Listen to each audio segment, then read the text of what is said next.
Hello guys, இன்றைக்கி நம்ம video எதை பற்றி அப்படின்னா ஒரு டாக்குமெண்ட்டை ஸ்கேன் பண்ணி பிடிஎஃபாக எப்படி சேவ் பண்ணுறது அப்படிங்கிறத பற்றி பார்ப்போம். எதுக்காக இந்த வீடியோ அப்படின்னா, நம்மள சில பேர் வந்துட்டு ரீஃபண்ட் அப்ளை பண்ணியிருக்கோம். அந்த ரீஃபண்டுக்கான அக்ரிமெண்ட்டை எப்படி நம்ம வந்துட்டு ஸ்கேன் பண்ணி திருப்பி போர்ட்டலில் போய்ட்டு நம்ம அப்லோட் பண்ணுறதுங்கிறது தெரிய மாட்டேது. அது ஒரு பிடிஎஃப் ஃபைலாக இப்போ 2 பேஜ் வந்துட்டு மெர்ஜ் பண்ணி அனுப்பணும் அப்படின்னு சொல்லி சார் சொல்லியிருக்காரு.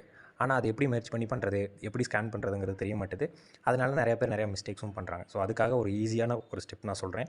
ரொம்ப குயிக்காக நீங்கள் ஈஸியாகவே பண்ணிடலாம். அது எப்படின்னு சொல்லிட்டு இந்த வீடியோவில் பார்ப்போம். ஃபஸ்ட்டு வந்து நீங்கள் என்ன பண்ணணும்னா கூகுள் ட்ரைவ் ஓப்பன் பண்ணணும். ஓகேங்களா? ஸோ ஃபஸ்ட் வந்து ஒரு கூகுள் ட்ரைவ் நம்ம ஓப்பன் பண்ணிப்போம். ஸோ ஓப்பன் பண்ணோம் அப்படின்னா இந்த மாதிரி தான் நமக்கு ஓப்பன் ஆகும். அதில் கீழே பார்த்தீங்க அப்படின்னா உங்களுக்கு வந்துட்டு இந்த இடத்துல ஒரு நியூன்னு சொல்லிட்டு ஒரு ஆப்ஷன் இருக்கும். ஸோ நியூ ஆப்ஷனை கிளிக் பண்ணிங்க அப்படின்னா நீங்கள் ஸ்கேன் பண்ணுறதுக்கான ஒரு ஆப்ஷனும் இந்த இடத்துல உங்களுக்கு வரும். ஸோ நீங்கள் ஒரு டாக்குமெண்ட்டை ஸ்கேன் பண்ணணும்னா ஸ்கேன் பண்ணுறதுக்குன்னு எந்த ஒரு தனி ஆப்புமே நீங்கள் ப்ளே ஸ்டோர்லேருந்து டவுன்லோட் பண்ணணுங்கிற அவசியம் இல்லை. நம்மக்கிட்ட நேட்டிவாகவே கூகுள் ட்ரைவில் ஸ்கேன் பண்ணலாம். ஸோ அப்போது இந்த ஸ்கேன் ஆப்ஷனை நான் டச் பண்ணுறேன். உங்களுக்கு வந்துட்டு பெர்மிஷன் கேட்கும். பெர்மிஷன் கொடுத்துக்கோங்க. கொடுத்ததுக்கப்புறம் பார்த்தீங்கன்னா இப்போ ஒரு டாக்குமெண்ட்டை வந்துட்டு ஸ்கேன் பண்ணணும். ஸோ இப்போ ஒரு டாக்குமெண்ட்டை இந்த மாதிரி நான் ப்ளேஸ் பண்ணுறேன். ப்ளேஸ் பண்ணேன் அப்படின்னா ஆட்டோமேட்டிக்காக அதுவே வந்துட்டு அந்த பேஜை வந்து நம்ம ஷேக் ஆகாமல் ஃபோனை வந்துட்டு நம்ம ஹோல்ட் பண்ணோனாலே ஆட்டோமேட்டிக்காக அதுவே கேப்சர் பண்ணிடும். இல்லைனாலும் நம்ம கேமராவில் கேப்சர் பண்ணிக்கலாம். ஸோ கேப்சர் பண்ணதுக்கப்புறம் நமக்கு ஓகேனா நீங்கள் இப்படியே வச்சுக்கோங்க. இல்லைனா என்ன பண்ணணும்னா க்ராப் அண்ட் ரொட்டேட் அப்படின்னு சொல்லிட்டு பாருங்கள், அதை கிளிக் பண்ணுங்கள்.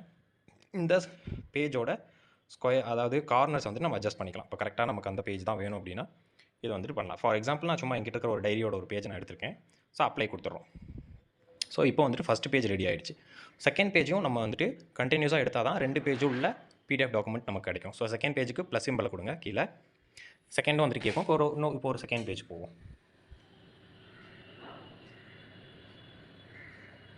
ஓகே, ஷேக் ஆகாமல் நான் பிடிச்சேன். அதுவே ஆட்டோமேட்டிக்காக வந்துட்டு கேப்சர் பண்ணிடுச்சு. இப்போ இதில் நம்ம என்ன பண்ணணும் அப்படின்னா இதையும் நம்ம வந்துட்டு க்ராப் பண்ணிப்போம்.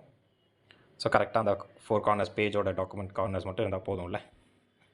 ஸோ இப்படி நான் பண்ணிக்கிறேன். ஸோ ப்ளேஸ் பண்ணிட்டு அப்ளை கொடுத்துருங்க. பாருங்கள், இது செகண்ட் பேஜ், இது ஃபஸ்ட் பேஜ். அவ்வளோதான். ஸோ 2 பேஜுமே நம்ம எடுத்தாச்சு. மேலே டன் கொடுத்துருங்க.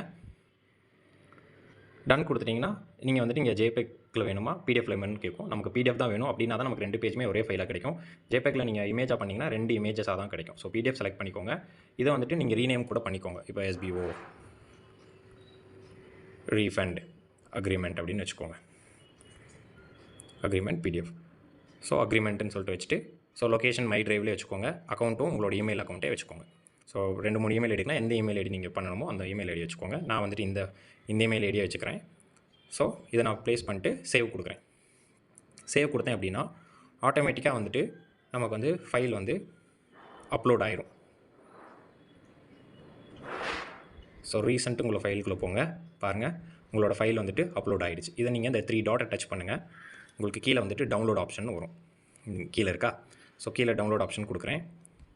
ஸோ ஆட்டோமேட்டிக்காக வந்துட்டு நமக்கு டவுன்லோடட் 1 ஃபைல்னே கீழே வந்துருச்சு பாருங்கள். இப்போது நீங்கள் ஃபைல்ஸ் ஆப்புக்குள்ளே போய் பாருங்கள். உங்களோட ஃபைல்ஸ் ஆப் ஓப்பன் பண்ணிங்கன்னா உங்களுக்கு இந்த மாதிரி இருக்கும். அதில் டவுன்லோட்ஸ்குள்ளே போங்க. பாருங்கள், இப்போ 1.30 MB ஃபைல் வந்துட்டு நமக்கு டவுன்லோட் ஆகிடுச்சு. பாருங்கள், 2 பேஜ் இருக்கா? பிடிஎஃபாகவே நமக்கு வந்துட்டு டவுன்லோட் ஆகிருக்கும். இதை நீங்கள் அடுத்து எஸ்பிஓ போர்ட்டலில் போய்ட்டு லாகின் பண்ணிங்கன்னா அப்லோட் அக்ரிமெண்ட்டுன்னு கேட்கும்.